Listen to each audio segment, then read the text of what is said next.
பரிசுத்த நாமத்து மைமோண்டாட்டும். இன்றைய வேத தியானம் எலிசாவின் அற்புதங்கள். எலிசா தீர்க்கதரிசியை கொண்டு தேவன் செய்த அற்புதங்கள். 2 ராஜாக்கள் 2ஆம் அதிகாரம் 10-13 வசனத்தையும் வாசிக்க கேட்போம். 2 ராஜாக்கள் 2ஆம் அதிகாரம் 10-13 வசனத்தை வாசிக்க கேட்போம். அதற்கு அவன், அரிதான காரியத்தை கேட்டாய், உன்னை விட்டு நான் எடுத்துக்கொள்ளப்படுகையில் என்னை நீ கண்டால் உனக்கு கிடைக்கும், இல்லாவிட்டால் கிடையாது என்றான். பின்பு அவன் எலியாவின் மேலிருந்து கீழே விழுந்த சால்வையை எடுத்து திரும்பி போய் யோர்தானின் கரையிலே நின்று. ஆமாம், கர்த்தருடைய பரிசுத்த நாமத்துக்கு முன் எலியா தீர்க்கதரிசி 7 அற்புதங்களை செய்திருக்கிறாங்க. அவங்க மழை வராமல் தடுத்தது ஒரு அற்புதம்.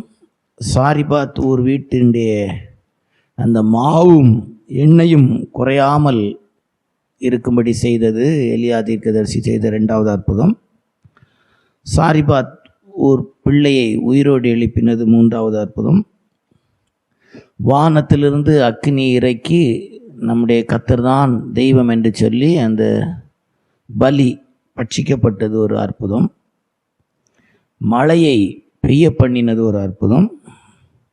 வானத்திலிருந்து அக்கினியை இறக்கி 50 பேர் அழிக்கப்பட்டது ஒரு அற்புதம். 1 ராஜாக்கள் 2ஆம் அதிகாரம் 8வது வசனத்தின்படி யோர்தானை பிரித்தது ஒரு அற்புதம். இப்படி ஒரு 7 அற்புதங்களை எலியா தீர்க்கதரிசி செய்திருந்தான். எலிசா தீர்க்கதரிசியை கொண்டு தேவன் அந்த இரட்டிப்பான அபிஷேகத்தின் அனுபவத்திலே 14 அற்புதங்கள் நடந்ததாக நாம் பிரிக்கிறோம். சரியா? கர்த்தருடைய பரிசுத்த நாமத்து மைமோண்டாட்டும்.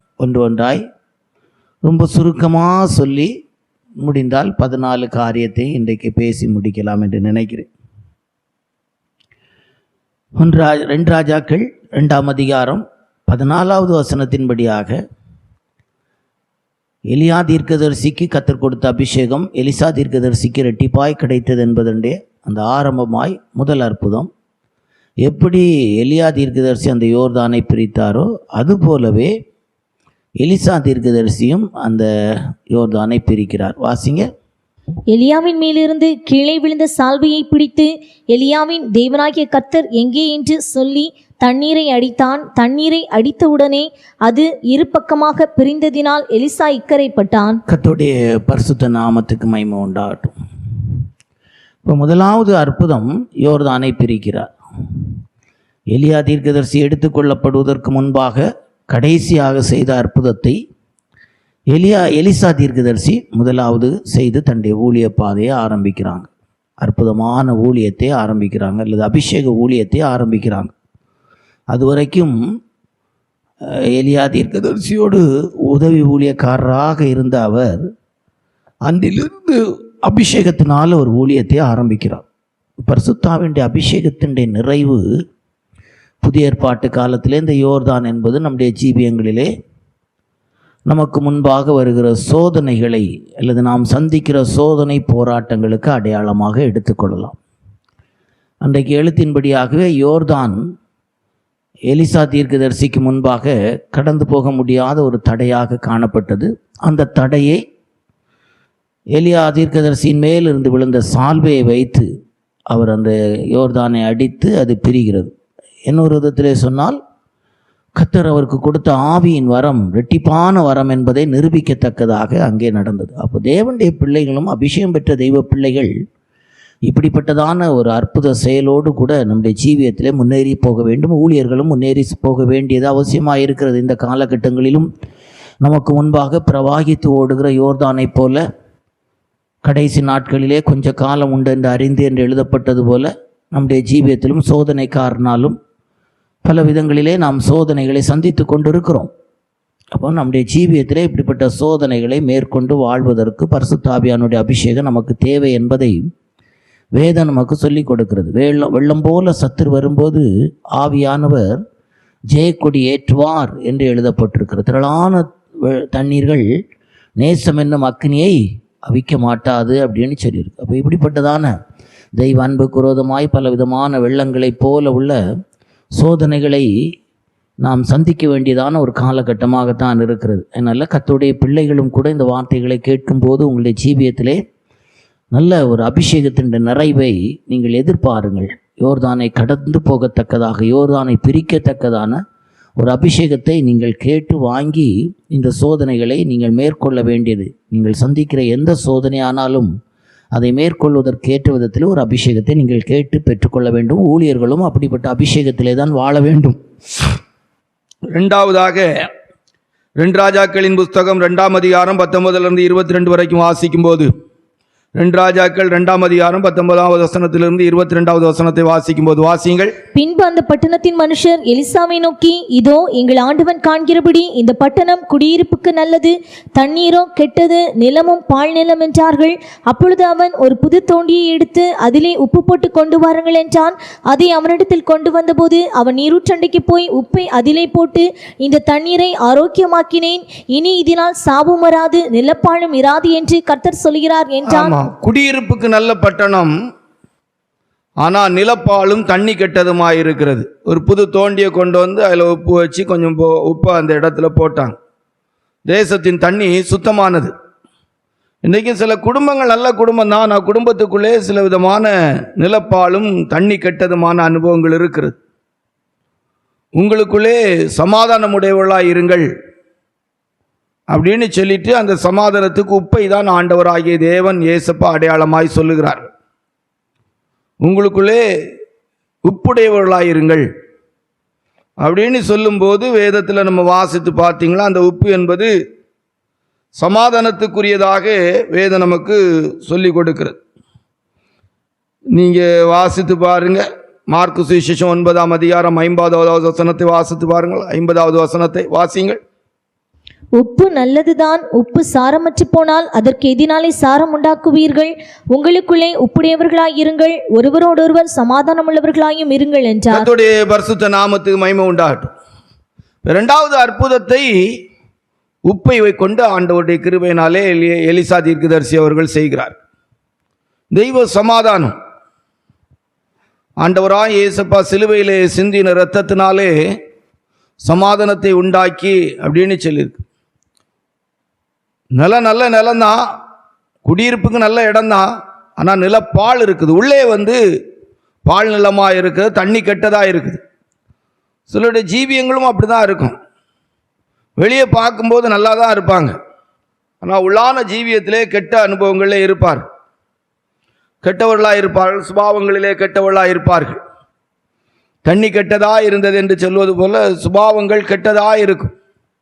அந்த இடத்துல அந்த உப்பின் அனுபவம் தான். உப்பு அக்கினினாலே உப்பிடப்படும் என்று சொல்லப்பட்டிருக்கு. பரிசுத்தாவின் அபிஷேகம், நீதி, சமாதானம், பரிசுத்தாவினால் உண்டாகிற சந்தோஷம். கெட்ட அனுபவங்களிலே உள்ளான ஜீவியத்தில் இருக்கிறவர்களுக்குள்ளும் உப்பின் அனுபவத்திலே பரிசுத்தாவியானுடைய அபிஷேகத்தினால் உண்டாகிற சமாதானம், சந்தோஷம் உண்டாகும் போது அந்த நிலப்பாலும் கெட்ட அனுபவங்களும் மாறுகிறது. ஒரு ஊழியரும் நல்ல ஆண்டோடைய கிருபையினாலே நல்ல ஒரு அபிஷேகத்தின் நிறைவோடு ஊழியத்தை செய்யும் போது சபைக்குள்ளே இருக்கிற நிலப்பாலும் கெட்ட அனுபவமான ஜனங்களும் கூட ஆரோக்கியப்படுத்தப்படுகிறார்கள். இன்னொரு விதத்தில் இதை சொன்னால், வியாதியின் அனுபவங்களிலிருந்து கூட சுகமாகுதலுக்கு நாம் எடுத்துக்கொள்ளலாம். அங்கே குடியிருப்புக்கு நல்ல இடம், ஆனால் நிலப்பாலும் தண்ணி கெட்டதுமாய் இருக்கிறது. நல்ல சரீரங்களாய் வெளியே தெரியும், ஆனால் உள்ளான ஜீவியத்திலே ஸ்பேர் பார்ட்ஸ் எல்லாம் கெட்டு போய் கிடக்கும். அப்போ அந்த நேரங்களில் நிலப்பாலும் தண்ணி கெட்டதுமாய் இருக்கிறது.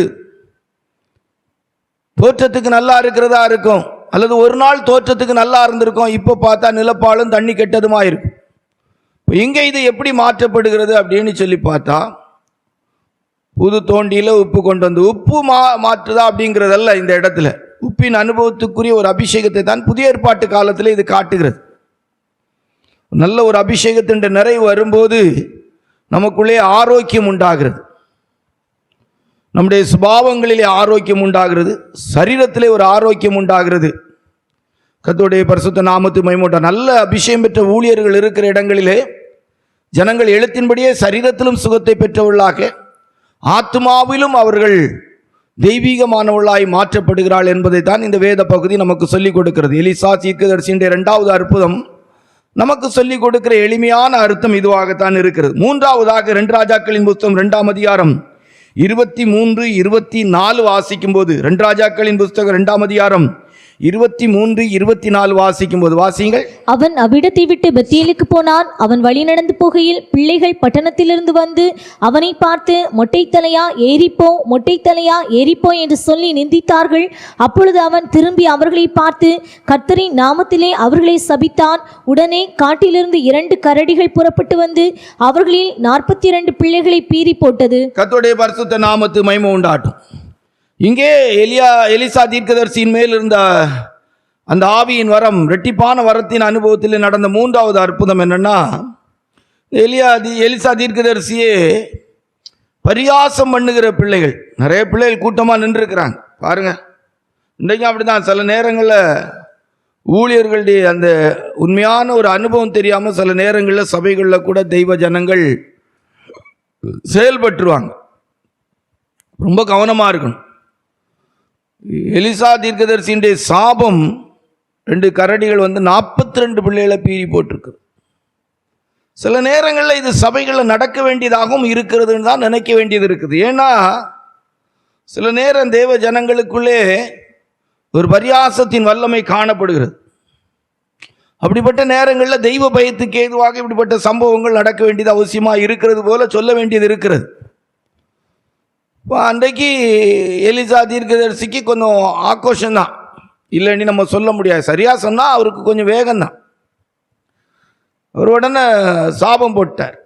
அவருக்கு முடியில்லாத என் தலையை போலன்னு நினைக்கிறேன், என் தலையை போல நினைக்கிறேன் இல்லையா, என் தலை போல தான், என் தலை தான், மொட்டை தலைன்னு இருக்கிறேன். இப்போ மனதளவில் அவர் டக்குனி வேதனைப்பட்டார். பட்டி அவர் சொன்ன வார்த்தை அப்படியே நிறைவேறிச்சு. சரியா தப்பாங்கிறத ரொம்ப தியானிக்கிறத விட அன்றைக்கு தேவன் அவருடைய வார்த்தையை நிலைப்படுத்தி இருக்கிறார். ஊழியர்களுடைய வார்த்தையை நிலைப்படுத்துகிற தெய்வம். சில சபைகளில் கூட அப்படிதான். சிலர் தெய்வ ஊழியர்களுக்கு விரோதமாக எழும்பும்போது, சில தெய்வ ஊழியர்கள் இப்படிப்பட்ட வார்த்தைகளை சொல்லும்போது, சில நேரம் ஊழியங்களுக்கு எதிராக ஜனங்கள் எழும்பும்போது, சில நேரங்களில் ஊழியர்கள் சொல்லுகிற வார்த்தைகள் அப்படியே நிலைப்படுத்தப்பட்டு விடுகிறது. சொன்னது சரியா தப்பா அப்படின்னு நினைக்கும் போது ஒரு 42 பிள்ளைகள் இறந்தது வேதனைக்குரிய விஷயம்தான். புதிய ஏற்பாட்டு காலத்தின் கணக்குப்படி மன்னித்து தான் விட்டுருக்கணும். ஆனால் அன்றைக்கு ஒரு தீர்க்கதரிசி அவர்கள் அந்த பிள்ளைகள் பரியாசம் பண்ணினதுனால அது நடந்திருக்கு. அன்றைக்கு ஒருவேளை அந்த பிள்ளைகளை விட்டிருந்தா அந்த பிள்ளைகள் பிற்காலத்திலும் பரியாசத்தின் ஆவியோடு கூட மிகவும் பொல்லாதவர்களாய் வளர்ந்திருக்கக்கூடும். அப்படிதான் நினைக்க வேண்டியது இருக்கிறது. இதெல்லாம் நமக்கு ஒரு எச்சரிப்பை காட்டுகிறது. தெய்வ பயத்துக்கு ஏதுவாய் நடந்த சம்பவமாகத்தான் இதை நாம் விவரித்து சொல்ல வேண்டியதாக இருக்கிறது. 3வது 2 கரடி வந்து 42 பேரை பீறி போட்டது அப்படின்னு சொல்லி கர்த்தருடைய பரிசுத்த நாமத்துக்கு மகிமை உண்டாகும். 4வது அற்புதம் 2 ராஜாக்கள் 3ஆம் அதிகாரம் 14 17 வரைக்கும் வாசிக்கும் போது, 2 ராஜாக்கள் 3ஆம் அதிகாரம் 14 17 வரைக்கும் வாசிக்கும் போது வாசிங்க. அதற்கு எலிசா, நான் யூதாவின் ராஜாவாகிய யோசபாத்தின் முகத்தை பாராதிருந்தால் நான் உம்மை நோக்கவும் மாட்டேன், உம்மை பார்க்கவும் மாட்டேன் என்று சேனைகளுடைய கர்த்தருக்கு முன் நிற்கிற நான் அவருடைய ஜீவனை கொண்டு சொல்கிறேன். இப்போதும் ஒரு சுரமண்டல வாத்தியக்காரனை என்னிடத்தில் கொண்டு வாருங்கள் என்றான். சுரமண்டல வாத்தியக்காரன் வந்து வாசித்த போது கர்த்தருடைய கரம் அவன் மேல் இறங்கி, அவன், கர்த்தர் உரைக்கிறது என்னவென்றால், இந்த பள்ளத்தாக்கிலே எங்கும் வாய்க்கால்களை வெட்டுங்கள், நீங்கள் காற்றையும் காண மாட்டீர்கள், மழையையும் காண மாட்டீர்கள். ஆனாலும் நீங்களும் உங்கள் ஆடு மாடுகளும் உங்கள் மிருக ஜீவன்களும் குடிக்கும்படிக்கு இந்த பள்ளத்தாக்கு தண்ணீரால் நிரப்பப்படும் என்று கர்த்தர் சொல்லுகிறார். கர்த்தருடைய பரிசுத்த நாமத்துக்கு மகிமை உண்டாகட்டும். அது அப்படியே நடந்துச்சு. இந்த அற்புதம் சொல்ல போனா அப்படியே நடந்துச்சு. நீங்க 20வது வசனத்தை வாசிக்கும் போது அவர் சொன்ன தீர்க்க தரிசனமும் அந்த வசனம் நிறைவேறதும் அப்படியே இருந்துச்சு. வாசிங்க. மறுநாள் காலமே பலி செலுத்தப்படும் நேரத்தில் இதோ தண்ணீர் ஏதோம் தேசம் வழியாய் வந்ததினால் தேசம் தண்ணீரால் நிரம்பிற்று. கர்த்தருடைய பரிசுத்த நாமத்தை. அப்ப 4வது ஒரு அற்புதம், எலிசா தீர்க்கதரிசியின் மேல் இருந்த அபிஷேகத்தினால் அவர் செய்த அற்புதம், காற்றையும் காண மாட்டீர்கள், மழையையும் காண மாட்டீர்கள், பள்ளத்தாக்கு எங்கும் வாய்க்கால்களை வெட்டுங்கள், தண்ணீர்னால் நிரம்பும் என்று சொன்னது போது அந்த இடத்துல தண்ணி வர்றதுக்கு வாய்ப்பே இல்லை. ஆனால் ஆண்டவருடைய கிருபையினாலே அங்கே ஆண்டவர் தண்ணியை கொண்டு வந்து அந்த ராஜாக்களை பாதுகாத்திருக்கிறார். இதுபோல தான் அற்புதங்கள் நடக்குது. வறட்சியான இடங்களில் சில நேரங்களில் தெய்வ ஜனங்களுடைய வாழ்க்கைன்னா வேதனையான நேரங்களில் தெய்வ ஊழியர்கள் நல்ல அபிஷேகத்தோடு ஊழியம் செய்யும் போது அந்த சபைகளில் இருக்கிற தெய்வ ஜனங்களுக்குள்ளே ஆசீர்வாதங்கள் உண்டாகிறது. சத்துருக்களின் வல்லமையிலிருந்து அவள் விடுதலையாக்கப்படுகிறாள், பாதுகாக்கப்படுகிறார்கள். தெய்வ ஜனங்கள் ஜெயம் பெற்றவளாய் மாறுகிறார்கள். ஒரு குடும்பத்தில் கூட இப்படிப்பட்ட நல்ல அபிஷேகத்தின் நிறைவோடு ஒரு தெய்வ பிள்ளை, ஒரு குடும்ப தலைவர் தலைவி என்று சொல்லக்கூடிய ஒரு சகோதரன் சகோதரி இருப்பார்களானால் அந்த குடும்பத்தில் இருக்கிற வறட்சியான நிலவரங்கள் மாற்றப்படும் என்பதைத்தான் இந்த வேத பகுதிகள் நமக்கு சொல்லிக் கொடுக்கிறது. பரிசுத்த ஆவியினாலே நமக்கு ஆசீர்வாதங்கள் உண்டாகிறது. இங்கே அந்த இடத்திலே யுத்தத்திலே தோல்வி அடையாதபடிக்கு, வனாந்தரத்திலே மடிந்து போகாதபடிக்கு அவர்களும் அவருடைய மிருக ஜீவன்களும் பிழைக்கத்தக்கதாக தேவன் அந்த இடத்துல ஒரு பெரிய அற்புதத்தை செய்கிறாங்க. ஊழியக்காரருடைய வார்த்தையை நிலைப்படுத்துகிற தெய்வம் அங்கே எலிசா தீர்க்கதரிசியுடைய வார்த்தையை நிலைப்படுத்துகிறார். ஆவியானவரால் அவர் சொன்ன வார்த்தை அங்கே நிலைப்படுத்தப்படுகிறது. அற்புதம் நடக்குது. தேவனுடைய வார்த்தை அவர் சொன்னது அப்படியே நடக்குது. இந்த காலத்தில் உள்ள ஊழியக்காரங்க சொல்கிற தீர்க்க தரிசனம் போல இல்லை. அதனால் எல்லா ஊழியக்காரங்களும் சொல்கிறது தவறு அப்படின்னு நான் சொல்ல வரல. நிறைய ஊழியக்காரங்க சொல்கிறது குறைவுள்ளதாக இருக்குது. எலிசா தீர்க்கதரிசி சொன்ன வார்த்தை அப்படியே நிறைவேறிச்சு. நல்ல அபிஷேகத்தின் நிறைவில் சில ஊழியர்கள் சொன்னால் அப்படியே நிறைவேறும். கர்த்தருடைய ஆவியானவரால் நிரம்பி சொல்லுகிற வார்த்தைகள் அப்படியே நிறைவேறணும். அதான் உண்மை. நாலாவது அற்புதம், இந்த ராஜாக்கள் வனாந்தரமான அந்த இடத்திலே தண்ணி இல்லாத நிலவரத்திலே அவள் செத்து போகாதபடிக்கு தேவன் அங்கே ஒரு அற்புதத்தை செய்து அவளுக்கு ஜெயத்தை கொடுத்தார். கர்த்தருடைய பரிசுத்த நாமத்துக்கு மகிமை உண்டாட்டும். இன்றைக்கு இந்த மாலை வேளையில் இந்த வேத சத்தியத்தை கேட்டுக்கொண்டிருக்கிற தெய்வ ஜனங்களாகி நீங்களும் கூட உங்களுடைய ஜீவியங்களிலே ஒருவேளை வனாந்தரமான அனுபவத்திலே யுத்தமான சூழ்நிலையின் மத்தியிலே உங்களுடைய வாழ்க்கையில் முடிந்ததோ என்கிற விதத்திலே கேள்வியோடு கூட வருவீர்களானால் இந்த மாலை வேளையிலே உங்களை பார்த்தும் மனதார ஆசீர்வாதமாய் தேவனுடைய ஆவியானோடைய நிறைவோடு உங்களுக்கும் சொல்லுகிறோம். காற்றையும் காண மாட்டீர்கள், மழையையும் காண மாட்டீர்கள், பள்ளத்தாக்கு எங்கு வாய்க்கால்களை வெட்டுங்கள், தண்ணீர்னால் நிரம்பும் என்று சொன்னது போல தேவனுடைய ஆசீர்வாதத்துக்கு ஏதுவாய் உங்களை தாழ்த்தி, ஆண்டவரே என் வாழ்க்கையிலும் ஆசீர்வாதத்துக்கு ஏதுவான தண்ணீரின் அனுபவத்திலே என்னுடைய ஜீவியத்திலும் ஆசீர்வாதத்தை தாங்க என்று சொல்லி நீங்கள் தாழ்த்தி ஆண்டவருடைய சமூகத்திலே உங்களை ஒப்பு கொடுப்பீர்களானால் வருகிற நாட்கள் உங்களுக்கு விரோதமாக இருக்கிற யுத்தத்தின் வல்லமைகள் அழிக்கப்படத்தக்கதாக சர்வ வல்லமுள்ள தேவனாகிய கர்த்தர் உங்களுடைய ஜீவியத்திலே ஆசீர்வாதத்தை கட்டளையிடுவார். அந்த தண்ணீர் சூரியன் உதயமாகும் போது இரத்தம் போல் காட்சியளித்தது போல கர்த்தராகிய ஆண்டவராய் இயேசு கிறிஸ்துவின் இரத்தத்தினால் உண்டாகிற மகிமையான ஆசீர்வாதங்கள் உங்களுக்கு உண்டாகும் என்பதையும் சொல்லிக் கொள்கிறோம். கர்த்தருடைய பரிசுத்த நாமத்துக்கு மகிமை உண்டாகட்டும். ஐந்தாவதாக 2 ராஜாக்களின் புஸ்தகம் 4ஆம் அதிகாரம் 2-7 வரைக்கும் வாசித்தால், 2 ராஜாக்களின் புஸ்தகம் 4ஆம் அதிகாரம் 2-7 வரைக்கும் வாசித்தால் வாசிங்க. எலிசா அவளை நோக்கி, நான் உனக்கு என்ன செய்ய வேண்டும்? வீட்டில் உன்னிடத்தில் எண்ணெய் இருக்கிறது சொல் என்றான். அதற்கு அவள், ஒரு குடம் எண்ணெய் அல்லாமல் உமது அடியாளுடைய வீட்டில் வேறொன்றும் இல்லை என்றாள். அப்பொழுது அவன், நீ போய் உன்னுடைய அயல் வீட்டுக்காரர் எல்லாரிடத்திலும் அநேகம் வெறும் பாத்திரங்களை கேட்டு வாங்கி உள்ளே போய் உன் பிள்ளைகளுடன் உள்ளே நின்று கதவை பூட்டி அந்த பாத்திரங்கள் எல்லாவற்றிலும் வார்த்து நிறைந்ததை ஒரு பக்கத்தில் வை என்றான். அவள் அவனிடத்திலிருந்து போய் தன் பிள்ளைகளுடன் கதவை பூட்டிக் கொண்டு இவர்கள் பாத்திரங்களை அவளிடத்தில் கொடுக்க அவள் அவைகளில் வார்த்தாள். அந்த பாத்திரங்கள் நிறைந்த பின் அவள் தன் மகன் ஒருவனை நோக்கி, இன்னும் ஒரு பாத்திரம் கொண்டு வா என்றாள். அதற்கு அவன், வேறே பாத்திரம் இல்லை என்றான். அப்பொழுது எண்ணெய் நின்று போயிற்று. அவள் போய் தேவனுடைய மனுஷனுக்கு அதை அறிவித்தாள். அப்பொழுது அவன், நீ போய் அந்த எண்ணெயை விற்று உன் கடனை தீர்த்து மீந்ததை கொண்டு நீயும் உன் பிள்ளைகளும் ஜீவனம் பண்ணுங்கள் என்றான். கர்த்தருடைய பரிசுத்த நாமத்துக்கு மகிமை உண்டாகட்டும். இங்கே கடன் பிரச்சனை தீர்க்கப்படுகிற விதத்தில் உள்ள ஒரு அற்புதம். கடன் பிரச்சனை தீர்க்கப்படுகிற விதத்தில் உள்ள அற்புதம். இன்றைக்கும் தெய்வ பிள்ளைகள் ஊழியர்களும் கூட கடன் தான். காரு கடன் வாங்கிடுறாங்க, இடம் வாங்கிறது கடன் வாங்கிடுறாங்க. கடன்கிறது நீயும் அநேக ஜாதிகளுக்கு கடன் கொடுப்பாய். கடன் விசுவாசிகள் எந்த குழுவில் கடன் கிடைச்சாலும் வாங்கிடுவாங்க, எவ்வளோ கிடைச்சாலும் வாங்கிடுவாங்க. நம்ம அடிக்கடி சொல்கிறது போல் அமெரிக்காவில் இங்கிலாண்டில் ஒரு குழு வச்சு நடத்தி 50,000 ரூபா 1,00,000 ரூபா கிடைக்கணும். நம்ம ஆட்கள் என்ன செய்வாங்க? கடன் வாங்கிடுவாங்க. இப்படி தீர்க்கதரிசிகளுடைய புத்திரன் ஒருத்தன் கடன் வாங்கி வச்சுட்டு செத்து போயிட்டார். அந்த சகோதரி கடன் அடைக்க முடியலை. அந்த காலத்தில் ஒரு கொடூரமான கடன்காரன் இருந்திருக்கான். 2 பிள்ளைகளை பிடிச்சிட்டு போகிறதுக்கு ஓடி வந்தாங்க. ஓடி எலிசா தீர்க்கதரிசி வந்தபோது தீர்க்கதரிசி கேட்டார், உங்ககிட்ட என்ன இருக்குன்னு.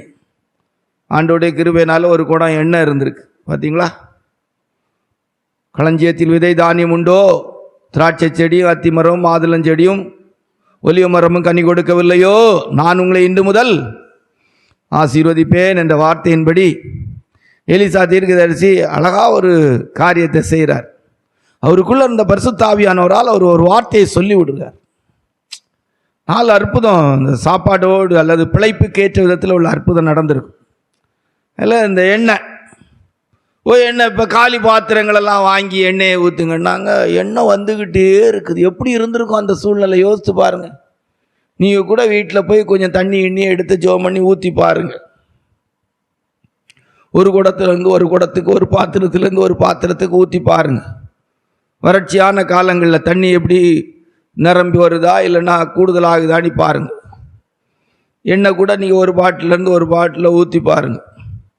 குறையதான் வாய்ப்பு இருக்குது. ஏன்னா கொஞ்சம் நீங்கள் ஊற்றும் போது சிந்தி போகும். என்னால் குறையிறதுக்கு தான் வாய்ப்பு இருக்குன்னு நினைக்கிறேன். அந்த காலம் எப்படி இருந்திருக்கும் யோசித்து பாருங்கள். அந்த பிள்ளைகளுக்கும் அந்த தாயாருக்கும் அந்த அற்புதம் நடக்கும்போது எப்படி இருந்திருக்கேன். என்ன காலி பாத்திரம்லாம் நிரம்பிட்டு இருக்கும்போது அந்த இடத்துல நீங்கள் நான் இருந்திருப்போம்னா எப்படி சிந்திச்சிருப்போம் யோசித்து பாருங்கள். பார்த்துக்கிட்டே இருந்திருப்பாங்க. பாத்திரமெல்லாம் எண்ணெயாக மாறிட்டு இருக்குது. எல்லா பாத்திரத்துலேயும் எண்ணெய் நிரம்பிட்டு இருந்திருக்கு. எப்படி இருந்திருக்கும் யோசித்து பாருங்க. எவ்வளோ மனதுக்குள்ள எவ்வளோ ஒரு ஆர்ப்பரிப்பு இருக்கும் பாருங்க. நம்முடைய ஜீவியங்கள்லேயும் இதுதான் ஒரு பெரிய மேன்மையான அனுபவம். தேவனுடைய பிள்ளைகள். அதனால்தான் இந்த ஓமைகளின் அடிப்படையில் பார்த்தீங்கன்னா அந்த 10 கன்னிகைகள் ஓமையில் 5 புத்தி இல்லாதவர்கள் 5 புத்தி உள்ளவர்களுக்கு ஓமையில் அது கர்த்தருடைய வருகையில் எடுத்துக்கொள்ளப்படுகிறவர்கள் என்று சொல்கிறதுக்கு நம்ம யோசிப்போம். ஏன்னா நடுராத்திரியிலே வந்தார்கள் என்று சொல்லிக்கும். ஆண்டவர் வர்ற வேலை என்ன வேலைன்னு என்ன செய்யாது தெரியாது. அது அந்த உபத்திரவ காலத்திலே நான் அவங்க எண்ணெய் கொடுக்கக்கூடிய இடத்துல இல்லை. ஒரு நல்ல ஆவிக்குரிய தெய்வ பிள்ளைகளுடைய லைஃப்பில் அபிஷேகம் நிரம்பி வழியணும். எண்ணெய் ஒரு குடம் எண்ணெய் அப்படியே பெருகுது. எலியா தீர்க்கதரிசியின் மூலமாய் கர்த்தருடைய ஆவியானவரால் அந்த சகோதரி கொடுக்கப்பட்ட வார்த்தையின்படி எண்ணெய் பெருகுது. தெய்வ பிள்ளைகளை லைஃப்பிலும் கடன் இல்லாமல் வாழ்கிற ஆசீர்வாதம் வரணும். இந்த மார்க்கத்துக்குள்ள வந்த பிற்பாடு கடன் இல்லாமல் வாழ வேண்டும். ஒரு நல்ல சபையில் இருக்கிற தெய்வ பிள்ளைகளை லைஃப்பில் கடன் இருக்கக்கூடாது. ரொம்ப முக்கியமான விஷயம். இதெல்லாம் அப்படியே தான் பேசணும். மாற்றியெல்லாம் வெளிப்பாடெல்லாம் பேசலாமா? நான் கண்டிப்பாக பேசலாம். நான் அப்படியே பேசணும். எலிசாவின் நாட்களிலே ஒரு தீர்க்கதரிசிகளுடைய புத்திரன் ஒருத்தன் கடன் வாங்கி வச்சுட்டு சேர்த்தான். அந்த கடனை அடைக்கிறதுக்குற வழியை ஆவியானவரால் அங்கு உண்டாகிறது.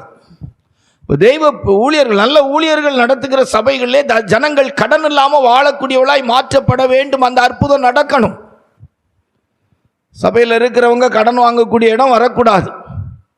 கடன் நிலவரத்தோடு சபைக்குள்ள வரக்கூடியவள் கடன் இல்லாமல் வாழத்தக்கதா ஆண்டவராய் இயேசுவின் மூலமாய் பரிசுத்த ஆவியானவருடைய அபிஷேகத்தோடு கூட அவங்க செய்கிற அந்த ஊழியர் செய்கிற ஊழியத்தினால அப்படிப்பட்ட அற்புதம் நடக்கணும். சபையில் இருக்கிற ஜனங்கள் சொல்லணும், நான் அந்த சபைக்கு கடனோடி வந்தேன், கடன் இல்லாமல் வாழ்றதுக்கு கர்த்தருடைய ஆவியானவர் என்னை ஆசீர்வதித்திருக்கிறார். இயேசுவின் கிருபையினால நான் கடனெல்லாம் அடைச்சிட்டு சந்தோஷமா வாழ்றதுக்கு ஏற்ற விதத்தில் கர்த்தர் எங்களை ஆசீர்வதித்திருக்கிறார். அல்லேலூயா. பெரிய எண்ணெய் வியாபாரி குடும்பமாக மாறிட்டாங்க. திடீர்னு அந்த தேசத்தில் பார்த்தா பெரிய எண்ணெய் வியாபாரி குடும்பம் யார் குடும்பம் ஆயிட்டு? குடும்பம் ஆயிட்டு. இப்படி நம்ம ஊர் கணக்கில் நம்ம பேச்சுக்கு நிறைய என்ன செய்யலாம், பேசலாம், சிந்திக்கலாம். அல்லேலூயா. இந்த அற்புதம் யாரை கொண்டு தேவன் செய்தார் என்று சொன்னால் எலிசா தீர்க்கதரிசியை கொண்டு ஆண்டவர் அந்த அற்புதத்தை அந்த குடும்பத்தில் செய்கிறார். அல்லேலூயா. இப்போ இன்றைக்கும் கூட ஒருவேளை உங்கள் குடும்பத்தில் கடன் பிரச்சனை, இந்த பிரசங்கத்தை கேட்கும்போது நீங்கள் கடன் பிரச்சனையோடு கூட இருப்பீங்களானால் கண்டிப்பாக அந்த கடன் பிரச்சனை மாறுவதற்கு கர்த்தர் உங்கள் கையில் இருக்கிறதை ஆசீர்வதித்து உங்கள் கடன் பிரச்சனை மாறத்தக்கதாக கண்டிப்பாக ஆசீர்வதிக்கணும். அல்லேலூயா. கர்த்தருடைய பரிசுத்த நாமத்து மகிமையுண்டாகட்டும். அப்போ 5, 6 2 ராஜாக்கள் 4ஆம் அதிகாரம் 8வது வசனத்தை வாசித்தார். 2 ராஜாக்கள் 4:8 வாசிங்க. பின்பு ஒரு நாள் எலிசா சூனேமுக்கு போயிருக்கும்போது அங்கே இருந்த கனம் பொருந்திய ஒரு ஸ்திரீ அவனை போஜனம் பண்ண வருந்தி கேட்டுக்கொண்டாள். அப்படியே அவன் பயணப்பட்டு வருகிற போதெல்லாம் போஜனம் பண்ணும்படி அங்கே வந்து தங்குவான். கர்த்தருடைய பரிசுத்த நாமத்து மகிமை உண்டாகட்டும். அப்போ இங்கே ஒரு பிள்ளையினுடைய வாழ்க்கையில் ஒரு அற்புதம் நடக்குது. இப்போ 2 ராஜாக்கள் 4ஆம் அதிகாரத்தில் அங்கே வந்து அவர் தங்குவார். இப்போ என்ன நடக்குது? அந்த பிள்ளை ஒரு டைம் இறந்து போகிறான். அந்த பையன் இறக்கிறதான ஒரு சூழ்நிலை வந்துவிடும். 30வது வசனத்தை வாசிங்க. பிள்ளையின் தாயோ, நான் உம்மை விடுகிறதில்லை என்று கர்த்தரின் ஜீவனையும் உம்முடைய ஜீவனையும் கொண்டு சொல்லுகிறேன் என்றாள். அப்பொழுது அவன் எழுந்திருந்து அவள் பின்னே போனான். 35வது வசனத்தை வாசிங்க. அவன் எழுந்து அறை வீட்டில் இங்கும் அங்கும் உலாவி திரும்ப கிட்ட போய் அவன் மேல் குப்புறப்படுத்தான். அப்பொழுது அந்த பிள்ளை 7 தரம் தும்மி தன் கண்களை திறந்தான். கர்த்தருடைய பரிசுத்த நாமத்து மகிமை உண்டாகட்டும். இப்போ சூனேமுராளாகிய சூனேமியாளுடைய பிள்ளையை உயிரோடு எழுப்பி கொடுக்கிறார். அப்போ ஒரு நல்ல அபிஷேகம் பெற்ற ஊழியர்கள் மரணத்தின் வல்லமையை பரிகரிக்கிற ஊழியத்தை செய்ய வேண்டும் என்பதை தான் இந்த வேத பகுதி சொல்லிக் கொடுக்கு. எலிசாவின் அற்புதத்தின் மூலமாக மரணம் பரிகரிக்கப்படுகிற ஊழியத்தை செய்ய வேண்டும். ரொம்ப பெரிய விஷயம். இங்கே ஒரு குமாரன், இந்த பிள்ளை கிடைச்சதும் அற்புதம் தான், இந்த பிள்ளையை உயிரோடு எழுப்பி கொடுத்ததும் அற்புதம் தான். ரெண்டே ஒன்றா தான் பார்க்கணும். பிள்ளை கிடைச்சதும் ஒரு அற்புதம் தான்.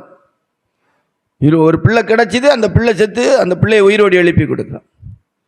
சபைக்கு வரும்போது நல்ல ஆவிக்குரிய சபைகளிலே கிடைக்காத ஆசீர்வாதங்கள் கிடைக்கணும். கிடைச்ச ஆசீர்வாதங்கள் இழந்தாலும் அது மறுபடி பெற்றுக்கொள்ளணும். மரணத்தின் வல்லமை பொதுவாக பரிகரிக்கப்பட வேண்டும். அதான் ரொம்ப முக்கியம். ஆண்டவராகிய இயேசுப்பா கல்வாரி சிலுவையில் ஜீவனை கொடுத்ததினால் மரணம் பரிகரிக்கப்பட்டது. மரணம் ஜீவனும் அழியாமை வெளியரங்கமானது. ஜனங்களுக்குள்ளும் அந்த மரணத்தின் வல்லமை பரிகரிக்கப்பட வேண்டும். வெளிப்படுத்தின விசேஷம் 12ஆம் அதிகாரத்தில் வாசிக்கும் போது அவள் ஒரு ஆண் பிள்ளையை பெற்றால் அந்த பிள்ளை தேவனிடத்திற்கும் தேவனுடைய சிங்காசனத்திற்கும் எடுத்துக்கொள்ளப்பட்டது. ஜனத்துக்குள்ளே மரணத்தின் வல்லமைகள் பரிகரிக்கப்பட்டு கொண்டே இருக்க வேண்டும். எலிசா தீர்க்கதரிசியின் மேல் இருந்த அபிஷேகம் மரணத்தின் வல்லமையை பரிகரித்து பாருங்க. எழுத்தின்படியே பார்த்தீங்கன்னா 2 பேர் உயிரோடு எழுப்பப்படுவாங்க. 14வது அற்புதம், அந்த எலும்பு பட்டு ஒரு மனுஷன் உயிரோடு எழும்பும். எலியாவின் நாட்களில் ஒரு பிள்ளை சாரிபாத் ஊர் விதவையுடைய மகன் என்ன செய்வான்? உயிரோடு எழும்பும். பாருங்க, தேவனுடைய பிள்ளைகள் மரணத்தின் வல்லமை எழுத்தின்படியும் சரி, மரிக்கக்கூடாத காலத்தில் ஒரு குழந்தையோ ஒரு பெரியவங்களோ மரிக்கிற அனுபவம் இல்லாமல் மரணம் பரிகரிக்கப்படணும். அந்த அனுபவம் இருக்கணும். அப்போ சில காலங்களில் நடந்துச்சு. இப்போ அப்படிப்பட்ட அற்புதங்கள் எல்லாம் இந்த புதிய ஏற்பாட்டு காலத்தில் இல்லை. ஒரு நொண்டி ஒரு ஜப்பானி உயிரோடு இது சுகம் பெறதா இருந்தால் அதுக்கு எவ்வளோ அடவு போட்டு தான் ஊழியக்காரங்க எழுப்பி விடுறாங்க. அதுவும் முழுமையாக இருக்கான்னு தெரில. நிறைய பேர்லாம் பொய் சாட்சிகளை தான் தங்களுடைய புஸ்தகங்களில் எழுதக்கூடிய இடத்துல இருக்குது. அப்படியெல்லாம் இருக்கக்கூடாது. அன்றைக்கு பாருங்க, எழுத்தின்படியே எவ்வளோ அழகா எலிசா தீர்க்கதரிசி அந்த பையனை உயிரோடு எழுப்பி கொடுக்கிறார். இந்த நாட்களெல்லாம் இப்படிப்பட்ட அற்புதங்கள்லாம் சபைகளில் இல்லை. இதனால்தான் சபைகளுக்குள்ள ஒரு பெரிய ஆரவாரம், தெய்வீகமான ஒரு ஆரவாரத்தை பார்க்க முடியலை. சும்மா ஒரு கட்டுக்கதை மாதிரி ஒரு மாதிரி ஓடிட்டு இருக்குது. கர்த்தருடைய பரிசுத்த நாமத்து மகிமை உண்டாகட்டும். புதிய ஏற்பாட்டு காலத்திலே இந்த நாட்களிலே ஆண்டவருடைய கிருபையினால மரித்தோரையும் உயிரோடு எழுப்பக்கூடிய ஒரு அபிஷேகத்தின் அனுபவம் என்போன்ற ஊழியர்களுக்கு சபைகளுக்கு தேவை என்பதை வேதம் நமக்கு சொல்லிக் கொடுக்கிறது. எலிசா தீர்க்கதரிசியின் மேல் இருந்த அபிஷேகம் அந்த சூனேமுராளாகிய சூனேமியாளுடைய மகனை உயிரோடு எழுப்பி கொடுத்தது. மரணத்தின் வல்லமை அன்றைக்கு பரிகரிக்கப்பட்டது. கர்த்தருடைய பரிசுத்த நாமத்து மகிமை உண்டாகட்டும். ஆவிக்குரிய தெய்வ பிள்ளைகளும் கூட தங்களுடைய வாழ்க்கையில் இருக்கிற அபிஷேகத்தினால் மரணத்தின் வல்லமையை பரிகரிக்க வேண்டும்.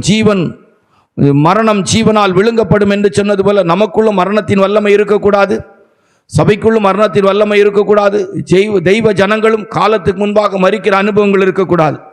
கர்த்தருடைய பரிசுத்த நாமத்து மகிமை உண்டாகட்டும். 7வதாக 2 ராஜாக்கள் 4ஆம் அதிகாரம் 38-41 வரைக்கும் வாசித்தால், 2 ராஜாக்கள் 4:38-41 வரைக்கும் வாசித்தால் வாசிங்க. எலிசா கில்காலிற்கு திரும்பி போய் இருக்கையில் தேசத்திலே பஞ்சம் உண்டாயிற்று. தீர்க்கதரிசிகளின் புத்திரர் அவனுக்கு முன்பாக உட்கார்ந்திருந்தார்கள். அவன் தன் வேலைக்காரனை நோக்கி, நீ பெரிய பானையை அடுப்பிலே வைத்து தீர்க்கதரிசிகளின் புத்திரருக்கு கூழ் காய்ச்சி என்றான். ஒருவன் கீரைகளை பறிக்க வெளியிலே போய் ஒரு பேய் கொம்மட்டி கொடியை கண்டு அதன் காய்களை மடி நிறைய அறுத்து வந்து அவைகளை அறிந்து குள்பானையிலே போட்டான். அது என்னதென்று அவர்களுக்கு தெரியாதிருந்தது. சாப்பிட அதை ஜனங்களுக்கு வார்த்தார்கள். அவர்கள் அந்த கூழில் எடுத்து சாப்பிடுகிற போது அதை சாப்பிடக்கூடாமல் தேவனுடைய மனுஷனை பானையில் சாவு இருக்கிறது என்று சத்தமிட்டார்கள். அப்பொழுது அவன் மாவை கொண்டு வர சொல்லி அதை பானையிலே போட்டு ஜனங்கள் சாப்பிடும்படி அவர்களுக்கு வார் என்றான். அப்புறம் பானையிலே தோஷம் இல்லாமற் போயிற்று. கர்த்தருடைய பரிசுத்த நாமத்தை மகிமைப்படட்டும். இதுவும் ஒரு பெரிய எழுத்தின்படியான சாப்பாட்டுக்குரிய அற்புதம் தான். ஆமாம், இன்றைக்கு எல்லாரும் பசியாக இருந்தாங்க, கொஞ்சம் போல் மாவு இருந்துச்சு. ஒருத்தன் எங்கே போய் இந்த பேய் கொம்மட்டிக்காயை கண்டுபிடிச்சானோ மடி நிறைய அறுத்துட்டு வந்திருக்கான். கிடைச்சது லாபம்னு சொல்லி மடி நிறைய அறுத்துட்டு வந்தாங்க. சிலர் அப்படி தான், எங்கே போயாவது எப்படியாவது சம்பாதிக்கணும். பானையின் சாவுக்கு எதுவா எது எப்படி ஆனாலும் ஒரு சம்பாதிக்கணும். ஆன்லைனில் சம்பாதிக்கணும்னு நினைக்கிறாங்க, சீட்டாடி சம்பாதிக்கணும்னு நினைக்கிறாங்க, உழைச்சி சம்பாதிக்கணுங்கிறதெல்லாம் போய் இப்போ நீங்கள் பார்த்தீங்கன்னா அந்த இது ரம்மி இம்மின்னு சொல்லியெல்லாம் என்னெல்லாமோ சொல்கிறாங்க. அதாவது ஆன்லைன் சூதாட்டம் எல்லாம் சொல்கிறாங்க. இப்படி மக்கள் அந்த உழைச்சி சம்பாதிக்கணுங்கிறதெல்லாம் விட்டு இப்போ இது செய்து கடையில் பானையில் சாவுங்கிற கண்டிஷனுக்கு வந்துடுறாங்க. எங்கேயோ போய் பேய் கொம்மட்டிக்காய் என்ன செய்கிறாங்க, பறிச்சுட்டு வந்துட்டான். மடி நிறைய பறிச்சுட்டு வந்துட்டான். பானைக்குள்ளே சாவு இருந்துச்சு. பானைக்குள்ளே என்ன இருந்துச்சு? சாவு இருந்துச்சு. பானைக்குள்ளே சாவு வந்துட்டு அந்த தோஷத்தை மாற்றுகிறார். எலிசா தீர்க்கதரிசி கொஞ்சம் மாவை கொண்டு வந்து அதில் போட்டு அந்த பானையில் இருந்த தோஷம் சாவு மாற்றப்படுகிறது. இங்கும் ஒரு ஆசீர்வாதமான அனுபவத்தில் அந்த கூழ் மாற்றப்படுகிறது. ஜனங்களுடைய லைஃப்பில் ஆகாரமும் கூட நல்ல ஆகாரம் சாப்பிடணுங்கிறத ஒரு பகுதியாக இது சொல்லிக் கொடுக்குறது. சாப்பிட்ற ஆகாரம் சாவுக்குரிய சாப்பாடு இருக்கக்கூடாது.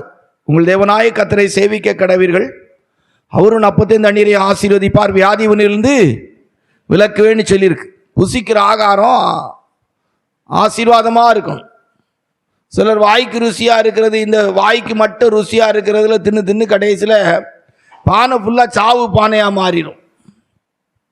பானை சாவு பானையாக மாறிடும். டாக்டர்கிட்ட போய் பாருங்கள், நோய்க்கு முதல்ல அவங்க மருந்து கொடுக்கறதோட முதல்ல ஆகாரத்தை தான் என்ன செய்கிறாங்க, கண்ட்ரோல் படுத்த நினைக்கிறாங்க. சுகர் நோயாளிக்கு, சர்க்கரை நோயாளிக்கு என்ன செய்கிறாங்க, ஆகாரத்தை தான் கண்ட்ரோல் பண்ண நினைக்கிறாங்க. இந்த கிட்னி சிலருக்கு போயிடும். அப்போ அவங்க ஆகாரத்தையும் தண்ணியெல்லாம் கூட கவனமாக குடிக்கிறதுக்கு சொல்கிறாங்க. ஆகாரத்தில் ஒரு கண்ட்ரோல் கண்டிப்பாக தேவை இருக்குது. பேய் கொம்மட்டிக்காயெல்லாம் கொண்டு வந்து போட்டு கூழ் வாத்து சாப்பிட்டுட்டு தெரிஞ்சா முடியுமா? எலிசா தீர்க்கதரிசி நல்ல காலம் மாவை போட்டு அன்னைக்கு அந்த பானையில் இருக்கிற கூழ் சரியாச்சு. இன்னைக்கு ஊழியக்காரருடைய பானையே சாவு பானையாக தான் கிடக்கு. இப்போ நம்முடைய லைஃப்பில் இந்த 7வது அற்புதம் நமக்கு எதை சொல்லி கொடுக்கிறது என்று சொன்னால், ஆவிக்குரிய தேவனுடைய பிள்ளைகளுடைய லைஃப்லையும் கூட பானையின் சாவு மாற்றப்பட வேண்டும். தெய்வீக சுகம் நமக்கு தேவை. ஆமாம், பானையில் மாவா சுகமாக்கிச்சு இல்லை, தேவன்டே நடத்திப்பா அவர் கொஞ்சம் போல் மாவை போட்டார். பானையில் சாவுக்கு பேய் கொமட்டிக்கா மாவு சும்மா ஆண்டோடைய கிருபையினால் போட்டார், ஒரு சுகமாயிற்று. கர்த்தருடைய பரிசுத்த நாமத்துக்கு மகிமை உண்டாட்டும். அபிஷேகத்தினாலே தெய்வ பிள்ளைகளுடைய சரீரங்களிலே ஒரு தெய்வீக சுகத்தின் வல்லமை காணப்பட வேண்டும். பானையின் சாவுகள் மாற்றப்பட வேண்டும். எப்படிப்பட்ட பேய் கொமட்டிக்காயை கொண்டு போட்டாலும் சரி, சாவுக்குரிய வல்லமைகள் நம்மோடு கூட போராடினாலும், எந்த வியாதியின் வல்லமைகள் போராடினாலும் அதிலிருந்து விடுதலை கிடைக்கணும். தெய்வ ஊழியர்களும் விடுதலை வாங்கி கொடுக்கணும். விசுவாசிகளுக்கு தெய்வீக சுகத்தை வாங்கி கொடுக்கிற ஊழியர்களாய் ஊழியம் செய்ய வேண்டும். இன்றைக்கு அப்படியெல்லாம் ஊழியர்களை பார்க்க முடியல. அன்றைக்கெல்லாம் ஊழியர்கள் விசுவாசிகளுக்கு சுகம் இல்லைன்னா சுகத்தை வாங்கி கொடுக்கிற ஊழியர்களாக இருந்தார்கள். இப்போ ஜோம் பண்ணி ஆஸ்பத்திரிக்கு அனுப்பி வைக்கிறாங்க. அவங்களும் போகிறாங்க, விசுவாசிகளே அனுப்பி வைக்கிறாங்க. ஜோம் பண்ணு, நீ ஆஸ்பத்திரி போங்க, ஸ்கேன் எடுங்க, ஸ்கேன் ரிப்போர்ட்டில் நார்மலாக வர்றதுக்கு நம்ம ஜோம் பண்ணுவோம், அப்படி இருந்தாலும் ஒரு சின்ன மைனர் ஆப்ரேஷன் தான் இருக்கும், ஒன்றும் செய்யாதுன்னு சொல்லக்கூடிய அளவுக்கு ஆயிற்று. அன்றைக்கு அப்படி இல்லை, தேவனுடைய வீட்டில் வச்சு சுகம் வாங்கி கொடுக்கக்கூடிய அனுபவம், ஜெபித்து சுகம் வாங்கி கொடுக்கக்கூடிய அனுபவம் இருந்துச்சு. கர்த்தருடைய பரிசுத்த நாமத்து மகிமைப்படட்டும். அப்போ 7வது எலிசா தீர்க்கதரிசி செய்த அற்புதமும் தெய்வீக சுகத்துக்கு ஏதுவாக, அதே நேரத்தில் எழுத்தின்படியும் பானையின் சாவு மாற்றப்பட்டது, தோஷம் மாற்றப்பட்டது.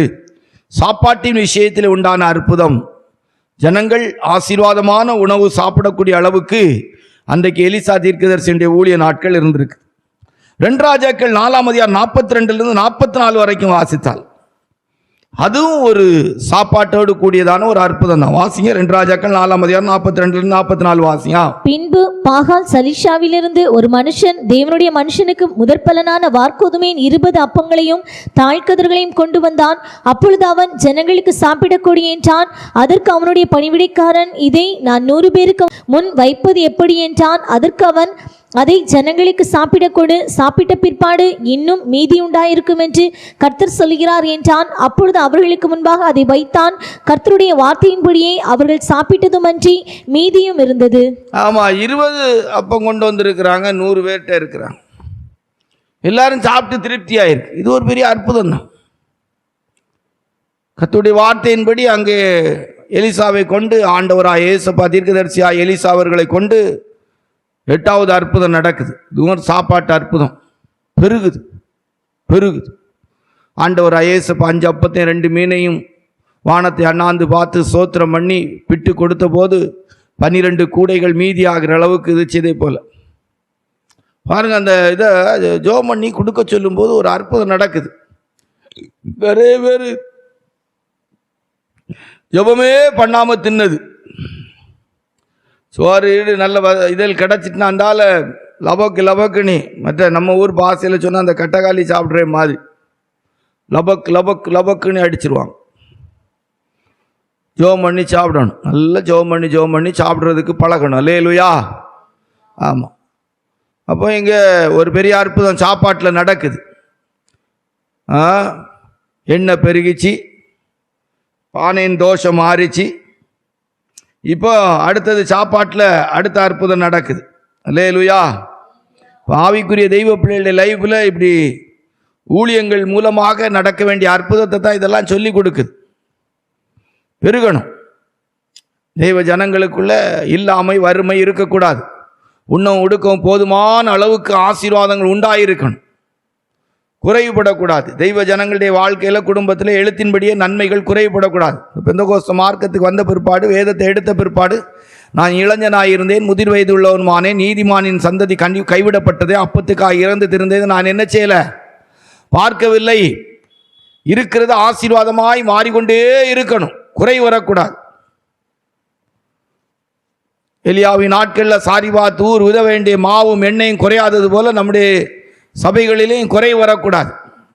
ஊழியக்காரர்கள்லாம் எவ்வளவு இருந்தாலும் சரி, இல்லை இல்லை இல்லை இல்லைங்கிறது தான் அந்த நாட்களில் இருக்குங்கிறதுக்கு எலிசா சொல்றார், போதும் குடு, மீதியாகும். அல்லேலூயா. மீதியாகும். அப்படி கர்த்தருடைய வார்த்தையின்படியே மீதியாச்சு. இன்னைக்கு எவ்வளவு இருந்தும் தெய்வ ஊழியர்களுக்கெல்லாம் திருப்தியே கிடையாது. அப்பா, லட்சமா வருமானங்கள் வருது. 1000 ஆத்துமா, 2000 ஆத்துமா, 500 ஆத்துமா. அப்பா, என்னன்னையாவது பாட்டு பாடி ஒரு கன்வென்ஷன் நடத்தினா எல்லா கூட்டத்திலையும் காணிக்க பிரிச்சிருவாங்கப்பா. திருப்தியே இல்லை. எப்படி திருப்திப்படுத்துறதுன்னு தெரியல. இந்த எலிசாவுடைய வார்த்தையை கர்த்தருடைய வார்த்தையா எலிசா தீர்க்கதரிசி சொன்ன வார்த்தையின் மூலமாக 20 அப்பங்கள் பெருகி மீதியாகிற அளவுக்கு கர்த்தர் ஆசீர்வதித்தார். இப்போ 8வது எலிசா தீர்க்கதரிசியை கொண்டு ஆண்டவர் செய்த அற்புதத்திலே அப்பங்கள் பெருகி இருக்கிறது. தெய்வ ஜனங்களுடைய ஜீவியத்திலும் உண்ண உடுக்க குறைவில்லாத ஆசீர்வாதங்கள் ஒரு ஆவிக்குரிய சபையின் மூலமாக, தெய்வ ஊழியர்களின் மூலமாக தெய்வ ஜனங்களுடைய குடும்பங்களுக்கு உண்டாக வேண்டும், இருக்க வேண்டும். ஜனங்களுடைய குடும்பங்களில் தரித்திரங்கள் இருக்கக்கூடாது, பசி பட்டினி இருக்கக்கூடாது என்பதை இந்த வேத பகுதி நமக்கு சொல்லிக் கொடுக்கிறது. 9 2 ராஜாக்கள் 5ஆம் அதிகாரம் 10வது வசனம். 2 ராஜாக்கள் 5:10 வாசிங்க. அப்பொழுது எலிசா அவனிடத்தில் ஆள் அனுப்பி, நீ போய் யோர்தானில் 7 தரம் ஸ்நானம் பண்ணு, அப்பொழுது உன் மாம்சம் மாறி நீ சுத்தமாவா என்று சொல்லச் சொன்னான். கர்த்தருடைய பரிசுத்த நாமத்துக்கு இதுவும் ஒரு சுகமாகுதலுக்குரிய அற்புதமாக இருக்கு. தெய்வீக சுகத்துக்கு உதவும். ஒரு இடத்துல யோர்தானை பிரித்தார், ஒரு இடத்துல யோர்தானின் மூலமாக சுகம் உண்டாகிற ஊழியத்தை கர்த்தர் செய்ய வைக்கிறார். எவ்வளோ பெரிய பாருங்க. யோர்தானின் தண்ணியானா இல்லை, தேவனுடைய வார்த்தையின்படி அவங்க மூழ்கிறாரு. தேவன் அவர் சொல்றாரு, போ. நாகமாண்டை கீழ்ப்படிதல், எலிசாவுடைய வார்த்தை கர்த்தருடைய வார்த்தையாக இருந்து அந்த வார்த்தைக்கு கீழ்ப்படியும் போது அங்கே அற்புதம் நடக்கிறது, தெய்வீக சுகம் உண்டாகிறது. சிறு பிள்ளையுடைய மாம்சத்தை போல மாறிவிட்டது. இப்படியெல்லாம் அற்புதம் செய்யக்கூடிய அனுபவம் நம்ம பிரசங்கிக்கிற எனக்கு இருந்து சபையில் இருந்துச்சுன்னா ஊழியம் எவ்வளோ மகிமையாக இருக்கும். அல்லேலூயா. இன்றைக்கி நம்ம பேசுகிறோம், கேட்குறோம், ஆனால் இப்படிப்பட்ட அற்புதங்களெல்லாம் செய்கிறதுக்கு இன்றைக்கு ஊழியர்கள் இருக்கிறார்களா அப்படின்னா ரொம்ப குறைவாக இருக்கிறாங்க. இங்கேயும் இருக்கலாம்.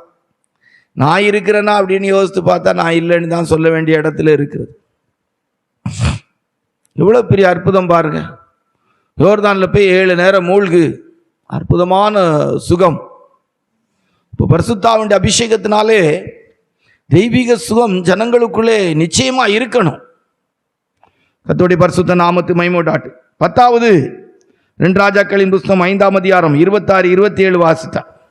2 ராஜாக்கள் 5ஆம் அதிகாரம் 26-27 வாசிங்க. அப்பொழுது அவன் இவனை பார்த்து, அந்த மனுஷன் உனக்கு எதிர்கொண்டு வர தன் ரதத்திலிருந்து இறங்கி திரும்புகிற போது என் மனம் உன்னுடன் கூட செல்லவில்லையா?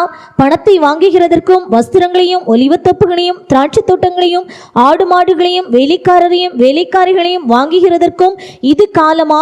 ஆகையால் நாகமானின் குஷ்டரோகம் உன்னையும் உன் சந்ததியாரையும் என்றைக்கும் பிடித்திருக்கும் என்றான். உடனே அவன் உறைந்த மழை நிறமான குஷ்டரோகியாகி அவன் சமூகத்தை விட்டு புறப்பட்டு போனான். கர்த்தருடைய பரிசுத்த நாமத்துக்கு மகிமை உண்டாகட்டும். யோசித்து பாருங்க, என்ன பெரிய வேதனையான விஷயம். இவ்வளோ அருமையான ஊழிய பாக்கியம். நாகமானின் குஷ்டம் இஸ்ரவேலுக்கு வந்து யோர்தானில் மூழ்கி நாகமாண்டே குஷ்டம் மாற்றப்பட்டு நாகமான் போகிறான். ஆனால் நாகமானின் குஷ்டம் இங்கே ஒரு கேயாசியை பிடிச்சிட்டு அவன் சந்ததியே பிடிச்சிட்டு இன்றைக்கு எண்ணி முடியாத ஊழியக்காரில் குஷ்டம் பிடிச்சிருக்கு. சொல்கிறதுக்கே கஷ்டமாக இருக்கு. விசுவாசிகள் ஒரு பொருளை விற்று கூட ஊழியத்துக்கு கொடுத்துருவாங்க. அடிக்கடி இப்போ இந்த நாட்களில் சொல்லுவேன், அப்போஸ்தலர் என்கிறவர்களுடைய வாழ்க்கையின் 2 தகுதி. ஒன்று தேவனோடு தங்கியிருந்து ஊழியம் செய்வது, இன்னொன்று தங்களுக்கு உண்டான எல்லாவற்றையும் பகிர்ந்து கொடுப்பது. உண்மையாக சொல்கிறேன், மனப்பூர்வமாக சொல்கிறேன். என் போன்ற திருமணமாகாத ஊழியர்கள் கூட இந்த நாட்களில் ஒரு காலங்களில் விசுவாசிகள் கஷ்டப்பட்டு அவங்களுக்கு கொடுத்து உதவக்கூடிய அனுபவம் இருந்துச்சு. இந்த நாட்களில் பிரமாணத்துக்கு மேலே பிரமாணம் போட்டு ஊழியம் செய்கிற இடத்துல ஏழைப்பட்ட விசுவாசிகளுக்கு கொடுக்குற அளவுக்கு விடாமல் தடுத்து இன்றைக்கு இருக்கிறாங்க. அதனால் பெரிய பெரிய பாஸ்டர்ஸ் முதற்கொண்டு நிறைய ஊழியர்கள் தீராத வியாதி, நாகமானுக்கு வந்த குஷ்டம்தான் வந்திருக்கிறது. தானமும் தர்மமும் இல்லாத நிலவரத்தில் ஊழியத்தை மாற்றினதுனால ஊழியர்களெல்லாம் எடுத்து பார்த்தா நல்ல கொடுமையான வியாதிகள், கொடுமையான வியாதிகளில் தான் நிறைய பாஸ்டர்ஸ் ஆகுறாங்க. ஏன்னா தானமும் இல்லை தர்மமும் இல்லை. கேயாசியை போல சேர்க்க வேண்டிய காலமா? எலிசா தீர்க்கதரிசி, இது சேர்க்கக்கூடிய காலமா? உங்களுக்கு உண்டானவைகளை விற்று பிச்சை கொடுங்கள் என்று சொல்லப்பட்டிருக்கு. அப்போஸ்தலர் பிரதிஷ்டை, அப்போஸ்தலருடைய அழைப்பு, அப்போஸ்தலருடைய ஊழியம் என்று சொல்லக்கூடியவங்க கூட சேர்க்கிறதுல தான் இருக்கிறாங்க. எவ்வளோ பரிதாபமான நிலவரம் பாருங்க. என்ன இதில் அப்போஸ்தலர் இருக்குது? என்ன இருக்குது? நான் ஊழியத்துக்கு கஷ்டப்பட்டு வந்தேன், ஊழியத்தில் வந்து இவ்வளோ பெரிய ஆசீர்வாதம் வந்திருக்கு. அது யார் கேட்டா? எங்க ஆண்டவர் அதை ஏற்றுக்கொள்ளக்கூடிய இடம் இருக்குது? இது காலமா? காலமா? நாங்கள் ஊழியம் செய்த ஆரம்ப நாட்களிலே கையில் இருக்கிறதில் கொடுக்கக்கூடிய அளவுக்கு கர்த்தருடைய நடத்துதல் இருந்துச்சு. ஆனால் ஒரு 6-7 வருஷத்துக்குள்ளே நடத்திப்புக்காரங்க சொல்ல ஆரம்பிச்சிட்டாங்க, பணங்களெல்லாம் கொண்டு வாங்க கொண்டு வாங்க கொண்டு வாங்க. விசுவாசிகளுக்கு நன்மை செய்கிறதுக்கு அனுமதிக்கலை. ஏழப்பட்ட விசுவாசிகளுக்கு நன்மை செய்கிறதுக்கு அனுமதிக்கலை. இல்லாதவங்களுக்கு கொடுக்கறதுக்கு அனுமதிக்கலை. இன்றைக்கு அது வியாதியா வாதையா மாறி நிற்கிது. வியாதியும் வாதையுமா மாறின்னு இருக்கு. தின்னு தின்னு தின்னு தின்னு வியாதியும் வாதையுமா சேர்த்து சேர்த்து வியாதியும் வாதையுமாய் மாறி இருக்கிறது. தேவைக்கு வச்சுட்டு கொடுத்துக்கிட்டே இருக்கணும், சேர்த்துடவே கூடாது. புதிய ஏற்பாட்டு காலத்தில் கடைசி நாட்களில் ஆஸ்தி என்ன செய்தார்களாம்? சேர்த்தார்கள். ஆமாம், பூச்சிகள் என்ன செய்யுமா? அரிக்கும் அப்படின்னு தான் சொல்லியிருக்கு. அப்படி தானே சொல்லியிருக்கு யாக்கோபுடைய புஸ்தகத்தில். வாஸ்து பாருங்க, அழகான ஒரு வார்த்தை நமக்கு தெய்வ பயத்துக்கு ஏதுவாயில் எழுதியிருக்கு. யாக்கோபுடைய 5:3 வாசிங்க. உங்கள் பொன்னும் வெள்ளியும் துருப்பிடித்தது, அவைகளிலுள்ள துரு உங்களுக்கு விரோதமாக சாட்சியாயிருந்து அக்னியைப் போல உங்கள் மாம்சத்தை தின்னும். உங்கள் மாம்சத்தை தின்னும். வாசிங்க. கடைசி நாட்களிலே பொக்கிஷத்தை சேர்த்தீர்கள். கடைசி நாட்களிலே பொக்கிஷத்தை சேர்த்தீர்கள். பணம் சேர்க்கிறவன் மாம்சத்தை தின்னும். பணம் பணம் பணம் பணம் பணம், சொத்து சொத்து, துணி துணி துணி. அந்த வசனத்தை மறுபடி கூட ஒருக்கா வாசிங்க. உங்கள் பொன்னும் வெள்ளியும் துருப்பிடித்தது, அவைகளிலுள்ள துரு உங்களுக்கு விரோதமாக சாட்சியாயிருந்து அக்னியைப் போல உங்கள் மாம்சத்தை தின்னும். கடைசி நாட்களிலே பொக்கிஷத்தை சேர்த்தீர்கள். பொக்கிஷத்தை சேர்த்தீர்கள். புது ரூபா கெட்டு நோட்டு, 500 ரூபா புது கெட்டு கிடைச்சா அப்படியே வைக்கிறது. நான் இது விசுவாசிகளுக்கு பேசல, என் போன்ற ஊழியர்களுக்கு பேசுகிறேன். கெட்டு அப்படியே பத்திரப்படுத்து டிரான்ஸ்ஃபர் ஆகி போகிற இடங்களுக்கெல்லாம் தூக்கிட்டு போகிறது. பேய், பணப்பேய் பிடிச்சவனோளா இருக்கான். மாம்சத்தை தின்னும். வியாதி, தீராத வியாதி, எல்லாம் ஊறுபட்ட வியாதி எல்லாம் இருக்கும். அதனால இங்கே எலிசாவின் நாட்களில் நடந்த 10வது அற்புதம், கேயாசி குஷ்டத்தை வாங்கி கொடுத்தாரு. கேயாசிக்கு குஷ்டம் கிடச்சிது. எலிசா தீர்க்கதரிசி தான். காலமல்லாத காலத்தில் நாகமான்ட்டு வாங்கக்கூடாததெல்லாம் வாங்கின போது குஷ்டம். கர்த்தருடைய பிள்ளைகள் ரொம்ப ஊழியக்காரங்க. எனக்கு தான் இந்த பிரசங்கம்னு நான் சொல்லுவேன், விசுவாசிகளுக்கு இல்லை. நான் சேர்த்து வச்சா மாம்சத்தை தின்னோம். மாம்சத்தை என்ன செய்யும்? தின்னோம். நல்ல ஆரோக்கியமான சரீரமாக இருக்காது. அன்னைக்கு கேயாசிக்கும் கேயாசியுடைய குடும்பத்துக்கு கிடைச்ச வியாதி மாய் தான். நல்ல தான தர்மம் இல்லாதவங்களுக்கு கொடுக்குற ஒரு ஊழியத்தை செய்ய பழகணும். தேவையில்லாத வாங்கக்கூடாது, தேவையில்லாதவன்ட்டு வாங்கக்கூடாது. காணிக்கை எல்லாட்டேருந்து வாங்கக்கூடாது, வாங்குறவங்கள்ட்ட தான் வாங்கணும். மனப்பூர்வமாய் கொடுக்கிறவர்களிடத்தில் காணிக்கை வாங்க. யாத்திராகமம் 25ஆம் அதிகாரத்தில் தானே வாசித்து பாருங்க. மனப்பூர்வமாய் கொடுக்கிறவர்களிடத்தில் வாங்குங்க. வாசிங்க. இஸ்ரவேல் புத்திரர் எனக்கு காணிக்கையை கொண்டு வரும்படி அவர்களுக்கு சொல்லு. மனப்பூர்வமாய் உற்சாகத்துடன் கொடுப்பவன் எவனோ, மனப்பூர்வமாய் உற்சாகமாய் கொடுக்கிறவனிடத்தில் வாங்கு. ஆபேலின் காணிக்கையும் கர்த்தர் அங்கீகரித்தார். ஆபேல் மந்தையின் தலையீட்டுகளிலே கொழுமையானவைகளை சிலவற்றை கொண்டு வந்து கொடுத்தான். அல்லேலூயா. ஊழியக்காரங்க வாங்குறதெல்லாம் அப்படிதான் இருக்கணும். கேட்டெல்லாம் வாங்கக்கூடாது. கேயாசி கேட்டு வாங்கினா பொய் சொல்லி. ஊழியக்காரங்கெல்லாம் இன்னைக்கு தேவை இல்லாட்டாலும் தேவை விசுவாசிகள்கிட்ட கறக்கிறதே என்பந்த ஊழியர்களுடைய வேலையா மாறி போச்சு. மாம்சத்தை தின்னும். மறுபடியும் அந்த யாக்கோபுடைய புஸ்தகத்தில் இந்த வசனத்தை 5:3 வாசிங்க. மாம்சத்தை தின்னும். அதை கொஞ்சம் அழுத்தமா வாசிங்க. உங்கள் ஐஸ்வர்யம் அழிந்து உங்கள் வஸ்திரங்கள் பொட்டரித்து போயின. உங்கள் பொன்னும் வெள்ளியும் துருப்பிடித்தது, அவைகளிலுள்ள துரு உங்களுக்கு விரோதமாக சாட்சியாயிருந்து அக்னியைப் போல உங்கள் மாம்சத்தை தின்னும். வாசிங்க. கடைசி நாட்களிலே பொக்கிஷத்தை சேர்த்தீர்கள். ஆமா, கடைசி நாளிலே பண ஆசையோடு, பண ஆசையா நிலம் வாங்குறது, அதை வாங்குறது, இதை வாங்குறது, ஆஸ்பத்திரி கட்டுறது, சம்பாதிக்கிறதுக்கு. இலவசத்துக்கு ஆஸ்பத்திரி கட்டினாங்க, சம்பாதிக்கிறது. தின்னும். நோய், தீராத நோய் வரும். கர்த்தருடைய பரிசுத்த நாமத்தை அப்புறம் ஆண்டவர் சுகமாக்குவார்னா சுகமாக்க மாட்டார்.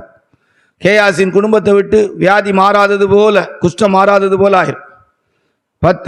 11 2 ராஜாக்கள் 6ஆம் அதிகாரம் 5-6 வாசித்தார். 2 ராஜாக்கள் 6ஆம் அதிகாரம் 5-6 வாசித்தா வாசிங்க. ஒருவன் ஒரு உத்திரத்தை வெட்டி விழுத்துகையில் கோடரி தண்ணீரில் விழுந்தது. அவன், ஐயோ என் ஆண்டவனே, அது இரவலாக வாங்கப்பட்டதே என்று கூவினான்.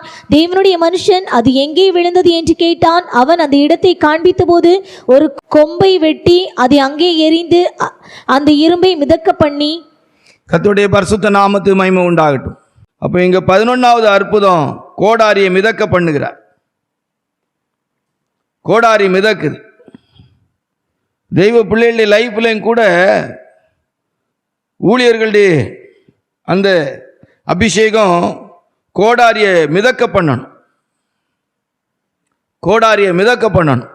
தெய்வ ஜனங்கள் அந்த இரவலா பெற்றது அப்படிங்கிறது இழந்து போன கிருபைகள், அபிஷேகங்களை மறுபடியும் ஜனங்கள் பெற்றுக்கொள்கிற அளவுக்கு நமக்குள்ள ஊழியர்களுக்குள்ள அபிஷேகம் அந்த ஜனங்களுக்குள்ள கிரியை செய்யணும். இரும்பு கோடாரி மேலே மிதந்துச்சு. இப்போ ஜனங்களில் சிலர் கிருபை இழந்த அபிஷேகத்தை இழந்துட்டாங்கன்னா அவங்களுக்கு அந்த கிருபைகள் அபிஷேகங்களை மறுபடியும் அவங்களுக்கு வாங்கி கொடுக்குறவங்களா, தாளந்துகளை வாங்கி கொடுக்குறவங்களா இருக்கணும். அப்படிப்பட்ட ஒரு ஊழியத்தை செய்யணும். ஜனங்கள் ஐயோ கோடாரி விழுந்துட்டுன்னு அவன் கூவி நான் சத்தம் போட்டான், அப்படி இருக்கக்கூடாது. ஜனங்களுடைய வாழ்க்கையில் இழந்து போனவைகளை அவர்கள் பெற்றுக்கொள்வதற்கேற்ற விதத்தில் அவர்களுடைய ஜீவியத்திலே ஆசீர்வாதத்துக்குரிய ஊழியத்தை ஊழியர்கள் செய்ய வேண்டும் என்பதுதான் வேத புஸ்தகம் நமக்கு சொல்லிக் கொடுக்கிறது. 2 ராஜாக்கள் 6ஆம் அதிகாரம் 9-8-9 வாசித்தார். அக்காலத்தில் சீரியாவின் ராஜா இஸ்ரவேலுக்கு விரோதமாய் யுத்தம் பண்ணி இன்ன ஸ்தலத்திலே பாளையம் இறங்குவேன் என்று தன் ஊழியக்காரருடைய ஆலோசனை பண்ணினார். ஆகிலும் தேவனுடைய மனுஷன் இஸ்ரவேலின் ராஜாவினிடத்தில் ஆள் அனுப்பி இன்ன இடத்துக்கு போகாதபடிக்கு எச்சரிக்கையாயிரும், சீரியர் அங்கே இறங்குவார்கள் என்று சொல்ல சொன்னான். கர்த்தருடைய பரிசுத்த நாமத்துக்கு மகிமை உண்டாகட்டும். வாசி, அடுத்த வசனத்தை வாசிங்க. அப்பொழுது இஸ்ரவேலின் ராஜா தேவனுடைய மனுஷன் தன்னை எச்சரித்து தனக்கு குறித்து சொன்ன ஸ்தலத்திற்கு மனுஷரை அனுப்பி பார்த்து 18-22 வாசிங்க. அவர்கள் அவனிடத்தில் வருகையில் எலிசா கர்த்தரை நோக்கி விண்ணப்பம் பண்ணி இந்த ஜனங்களுக்கு கண்மயக்கம் உண்டாகும்படி செய்யும் என்றான். எலிசாவுடைய வார்த்தையின்படியே அவர்களுக்கு கண்மயக்கம் உண்டாகும்படி செய்தார். இங்க ஒரு அற்புதம். எலிசா தீர்க்கதரிசியை பிடிக்கிறதுக்கு ஆட்கள் வந்தாங்க. அவங்களுக்கு கண்மயக்கம் உண்டாக்கி அங்க ராஜா கிட்ட கொண்டு போயிட்டார். நல்ல சாப்பாடு கொடுத்து அனுப்பி வைக்கிறார். கண்மயக்கம் உண்டாகுது. கண்மயக்கம் உண்டாகுது. நல்ல அருமையான வேத தியானம் தான். இப்படி இதெல்லாம் பைபிளில் இருந்து படிச்சுக்கிட்டே இருக்கணும். 14 அற்புதம், 12 வந்துட்டோம். இன்னும் 2, இன்னொரு 10 நிமிஷத்துக்குள்ளே முடிச்சிடலாம். அல்லேலூயா. இது ஒன்றும் பெரிய விளக்கங்கிறது இல்லை, ஒரு அற்புதம். எலிசா தீர்க்கதரிசியின் மேல் இருந்த அபிஷேகத்தினால் நடந்த ஒரு பெரிய 14 அற்புதங்களை செய்திருக்கிறார். உண்மையிலே ஊழியர்களுடைய பக்கத்திலிருந்து எடுத்து பார்த்தா என்னை பொறுத்த வரைக்கும் ரொம்ப ஆச்சரியமாக இருக்குது. நம்ம அந்நிய பாஷை பேசுகிறோம், ஆவியில் நிரம்புகிறோம், நடக்குது. நடக்கலைன்னு சொல்ல முடியாது. மனத்தாழ்மையாக 33 வருட காலங்களில் ஒரு 14 அற்புதம் இல்லை, நிறைய நடந்திருக்கும். தெய்வன் ஊழியத்தினால் அவருடைய பரிசுத்தாவின் அபிஷேகத்தினால செய்திருப்பாங்க. மரணத்துக்கு ஏதுவானவர்கள் உயிரோடு எழுப்பப்பட்டிருப்பார்கள், வியாதியஸ்த சுகமாக்கப்பட்டிருப்பார்கள், ஜனங்களுடைய வாழ்க்கையின் வறுமைகள் மாற்றப்பட்டிருக்கும். அதெல்லாம் இல்லைன்னு சொல்ல முடியாது. 14 தான் நடந்திருக்கு, 14 தான் கர்த்தர் செய்திருக்காங்க. ஆனாலும் என்ன செய்யணும்? இந்த இடத்துல வாசிக்கும் போது என்ன வேதம் நமக்கு சொல்லி கொடுக்கிறது? ஆமா, இந்த இடத்துல பார்க்கும்போது ஒரு கண்மயக்கம் உண்டாகிறது. அவர் ஜோம் பண்ணார், அவனுக்கு கண்மயக்கம். நல்ல படை வீரர்கள் கண்மயக்கத்தோடு போறாங்க, போற இடம் தெரியாம. சில நேரங்களில் இதெல்லாம் யோசித்து பார்த்தா ஒரு மாய யுத்தமாய் தான் நடந்திருக்கு. ஜனங்களை கண்மயக்கம் ஆக்கிறணும். சில நேரம் ஒரு மாதிரி பிரச்சனைக்குரிய ஜனங்களுக்கு கொஞ்சம் குழப்படிக்க ஏதுவா சிலர் சொல்லியிருக்கிறாங்க. ஒரு வேலையும் ஓடலம்பாங்க. ஊழியர்கள்ட்ட சில நேரம் சிலருக்கு பிரச்சனை வந்துட்டு ஏற்று பேசி எடுத்து இதாகிட்டுனா ஒன்றும் வேலை ஓடாது, சரியா என்ன செய்யாது, கண்மயக்கம் ஆயிரும். அதனால ரொம்ப கவனமாக இருக்கும், கண்மயக்கம் வரக்கூடாது. இங்கே எலிசா தீர்க்கதரிசி ஜெபம் பண்ணி கண்மயக்கத்தை உண்டாக்கிட்டார். எழுத்தின்படி இப்போ பிரசங்கம் பண்ணிட்டு இருக்கும்போது உறங்கலாம், அது பிரச்சனை கிடையாது. உறக்க மயக்கம், அது கண்மயக்கம் இல்லை. அப்போ இங்க எலிசா தீர்க்கதரிசின்ட்டு அந்த ஜெபத்தால் கர்த்தரை வேண்டிக்கிட்டேனால ஜெபம் பண்ணதுனால அந்த ஆட்களுக்கு ஒரு கண்மயக்கம் உண்டாயிட்டு. மறுபடியும் அந்த வசனத்தை வாசிங்க. அவர்கள் அவனிடத்தில் வருகையில் வசனத்திலிருந்து வாசியா. அவர்கள் அவனிடத்தில் வருகையில் எலிசா கர்த்தரை நோக்கி விண்ணப்பம் பண்ணி இந்த ஜனங்களுக்கு கண்மயக்கம் உண்டாகும்படி செய்யும் என்றான். எலிசாவுடைய வார்த்தையின்படியே அவர்களுக்கு கண்மயக்கம் உண்டாகும்படி செய்தார். அப்பொழுது எலிசா அவர்களை நோக்கி, இது வழி அல்ல, இது பட்டணமும் அல்ல, என் பிறகே வாருங்கள், நீங்கள் தேடுகிற மனுஷனிடத்தில் நான் உங்களை வழிநடத்துவேன் என்று சொல்லி அவர்களை சமாரியாவுக்கு அழைத்து கொண்டு போனார். ஆமா, இது என்ன சம்பவம்னா உங்களுக்கு நல்லா தெரியும். அந்த சீரிய தேசத்து ராஜா இஸ்ரவேலின் ராஜாவுக்கு விரோதமா என்னெல்லாம் செய்யலான்னு திட்டம் போடுறாரு. அவ்வளோத்தையும் எலிசா தீர்க்கதரிசி கண்டுபிடிச்சிருவார். கண்டுபிடிச்சி இஸ்ரவேலின் ராஜாவுக்கு சொல்லிக்கிட்டே இருந்தார். அப்போ என்னன்னா, அங்கே ஒருத்தன் சொல்லலாம், இப்படியாக அங்கே ஒரு தீர்க்கதரிசி இருக்கிற அந்த அவர் தான் இதை கண்டுபிடிச்சி சொல்லுது. அப்போ அவரை பிடிச்சிட்டுவாங்க. பிடிக்க போனவன் கண்மயக்கத்தில் போகிறான். எல்லாம் நீங்கள் உட்காந்து அப்படியே தியானம் பண்ணிங்கன்னா தானா சந்தோஷமான ஒரு வேத தியானத்தில் உண்டாகிற சிரிப்பு உண்டாகும். அல்லேலூயா. நான் ஒரு பெரிய அற்புதம் தான். உடைய சாட்சிகள் என் தியானமாக இருக்கிறபடியால் உடைய சாட்சிகள். சரி, அடுத்து 13 வந்துட்டோம், கிட்ட நெருங்கி வந்துட்டோம். 2 ராஜாக்கள் 7ஆம் அதிகாரத்தில் வாசிக்கும் போது 1-2 வாசித்தா. 2 ராஜாக்கள் 7ஆம் அதிகாரம் 1-2. அப்பொழுது எலிசா, கர்த்தருடைய வார்த்தையை கேளுங்கள், நாளை இந்நேரத்தில் சமாரியாவின் வாசலிலே 1 மரக்கால் கோதுமை மா 1 சேக்கலுக்கும் 2 மரக்கால் வார்கோதுமை 1 சேக்கலுக்கும் விற்கப்படும் என்று கர்த்தர் சொல்கிறார் என்றான். அப்பொழுது ராஜாவுக்கு கைலாக கொடுக்கிற பிரதானி ஒருவன் தேவனுடைய மனுஷனுக்கு பிரதியுத்தரமாக, இதோ கர்த்தர் வானத்திலே மதுகுகளை உண்டாக்கினாலும் இப்படி நடக்குமா என்றான். அதற்கு அவன், உன்னுடைய கண்களினாலே அதை காண்பாய், ஆனாலும் அதிலே சாப்பிட மாட்டாய் என்றான். ஆமா, 16வது வசனத்தை வாசிங்க. 16 வாசியா. அப்பொழுது ஜனங்கள் புறப்பட்டு சீரியரின் பாளையத்தை கொள்ளையிட்டார்கள். கர்த்தருடைய வார்த்தையின்படியே 1 மரக்கால் கோதுமை மா 1 சேக்கலுக்கும் 2 மரக்கால் வார்கோதுமை 1 சேக்கலுக்கும் விற்கப்பட்டது. எவ்வளவு பெரிய அற்புதம் பாருங்க. பயங்கர பஞ்சம். ஆண்டவருடைய தீர்க்கதரிசிக்க வார்த்தையை கர்த்தர் நிலைப்படுத்தி, கர்த்தர் சொல்ற வார்த்தை, அவர் சொன்ன வார்த்தை, எலிசா சொன்னாருங்கிறத விட கர்த்தர் அவருக்கு கொடுத்த வார்த்தை, அவருக்குள்ள இருந்த அபிஷேகத்தினால பரிசுத்த ஆவியானவரை கொண்டு புதிய ஏற்பாட்டு காலத்தில் பேசுகிற வார்த்தை மாதிரி அன்றைக்கு அவருக்குள்ள இருந்த அபிஷேகத்தினால் அவர் சொன்ன வார்த்தை, ஆவியின் வரம் செயல்படுது. 1 மரக்கால் கோதுமை மாவு 1 சேக்கலுக்கும் 2 மரக்கால் வார்கோதுமை மாவு 1 சேக்கலுக்கு என்ன செய்யப்படும்? விற்கப்படும் அப்படின்னு சொல்றார். நாளை இந்நேரத்திலே சமாரியாவிலே 1 மரக்கால் கோதுமை மாவு 1 சேக்கலுக்கு 2 மரக்கால் வார்கோதுமை மாவு 1 சேக்கலுக்கு விற்கப்படும். அப்படியே நடந்துச்சு. பிரதானி சொன்னா வானத்தின் மதகுகளை திறந்தா கூட நடக்காது, நீ பாப்பா சாப்பிட மாட்டான். பயங்கரமான ஆளா இருந்திருக்கார். யாரு? எனக்கு என்ன இந்த வேத பகுதியை இப்போ தியானிக்க என்னன்னா, ஒரு நல்ல ஒரு ஊழியக்காரங்க ஊழியம் செய்கிற சபையில் ஒரு தெய்வ பிள்ளை இருந்தா குறைவே இருக்காதுன்னு தான் எனக்கு ஆவியானவர் உணர்த்துறார் அந்த வசனத்தை பேசும்போது. இப்படியெல்லாம் இல்லைன்னா நான்லாம் சரியாக ஊழியம் செய்யலைன்னு தான் அர்த்தம்.